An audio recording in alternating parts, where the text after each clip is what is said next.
ഇന്ന് കരനാരങ്ങ കൊണ്ടുള്ള ഒരു അച്ചാറാണേ.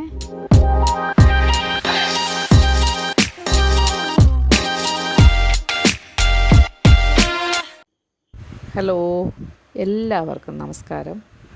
അപ്പോൾ നമുക്ക് കരനാരങ്ങ അച്ചാറുണ്ടാക്കാം. ഈ ഒരു അച്ചാറിൻ്റെ സ്മെല്ലടിച്ചാൽ മതിയേ, കഞ്ഞി തനിയേ പൊയ്ക്കോളും. എൻ്റെ ഒരു എക്സ്പീരിയൻസ് ആണ് കേട്ടോ. എനിക്കിച്ചിരി അച്ചാറുണ്ടെങ്കിൽ അത് മതി, അധികം കറിയെടുക്കൊന്നും ആവശ്യമില്ല. അപ്പം ഇഞ്ചി, വെളുത്തുള്ളി, പച്ചമുളക്, കറിവേപ്പില, പിന്നെ കുറച്ച് കായം, വിനാഗിരി, ഉപ്പ്,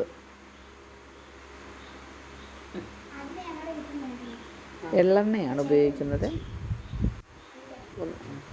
ഉലുവയും കടുകും കായവും കൂടെ പൊടിച്ചെടുക്കണം. കായം മാത്രം നല്ലെണ്ണയ്ക്കകത്തൊന്ന് മൂപ്പിച്ചെടുക്കണം.